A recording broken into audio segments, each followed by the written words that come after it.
Bonjour, très heureux de vous retrouver dans cet épisode des Réacteurs de territoire.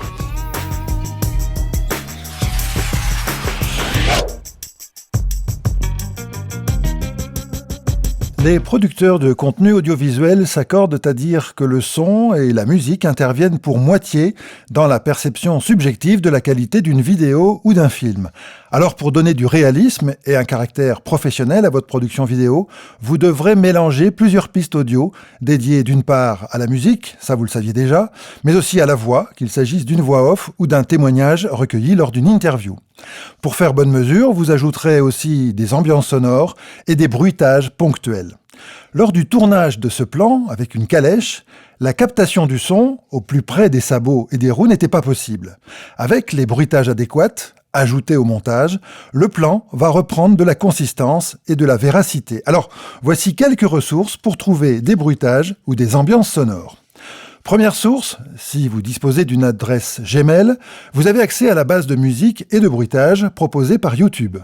Cette bibliothèque, en ligne, facile d'accès, est organisée sur 2 onglets, l'un dédié aux musiques, réputées gratuites, et l'autre aux effets sonores classés par catégorie. On y trouve de tout, mais les fichiers sont à télécharger, malheureusement, en MP3. Voici maintenant la banque sonore de la prestigieuse BBC qui met à la disposition du public pas moins de 16 000 fichiers, au motif que cette bibliothèque a tellement été piratée qu'elle est de facto tombée dans le domaine public. Notez s'il vous plaît l'adresse du site car elle est quasiment imprononçable, bbcsfx.acropolis.org.uk. Vous pouvez chercher par nom, en anglais, ou utiliser l'une des innombrables catégories proposées pour trouver votre bonheur. Les fichiers téléchargés sont identifiés par un simple numéro, mais disponibles, heureusement, au format WAV, donc non compressé. Troisième ressource, avec un logiciel à installer sur votre ordinateur, Soundly. Il s'agit en fait d'une plateforme en ligne riche de milliers de fichiers sonores. Le service, articulé sur un puissant moteur de recherche et plusieurs collections sonores, permet de trouver assez rapidement des ressources adaptées à tel ou tel projet. C'est ainsi que j'ai trouvé les bruitages du cheval.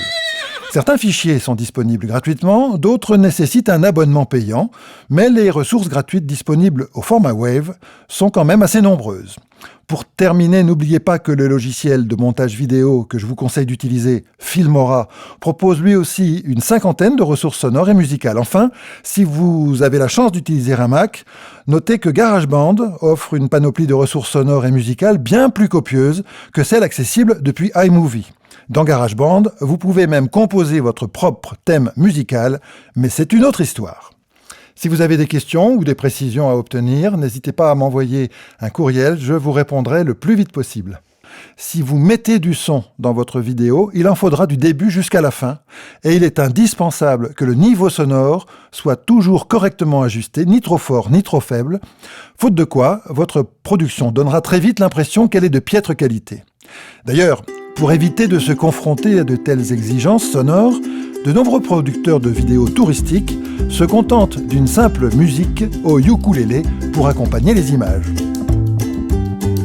Il est très important que le mélange entre les différentes sources, on parle donc de mixage, valorise la compréhension du témoignage d'un prestataire touristique par exemple.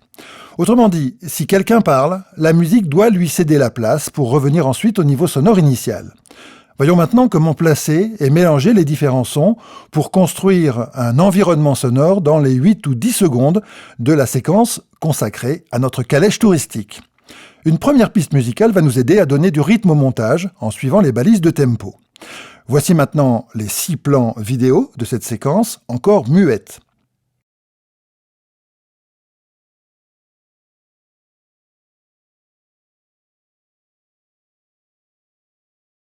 Vous sentez comme le son vous manque?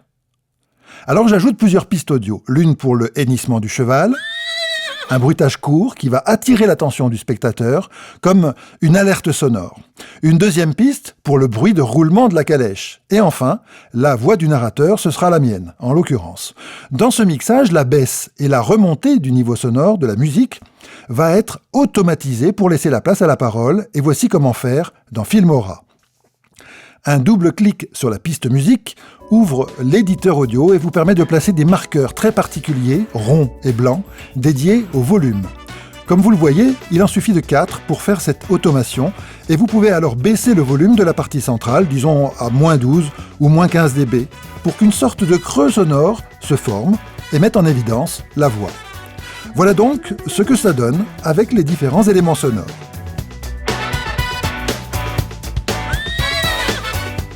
Et enfin, la voix du narrateur, ce sera la mienne, en l'occurrence.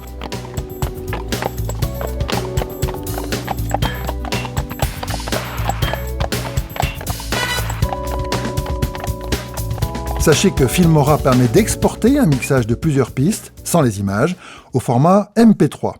Exportation, puis créer une vidéo, choisir MP3, puis ses paramètres d'encodage.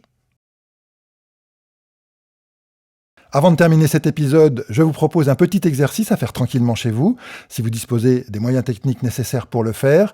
Il s'agit de reconstituer, sur 1 minute, le paysage sonore d'une ferme à la campagne.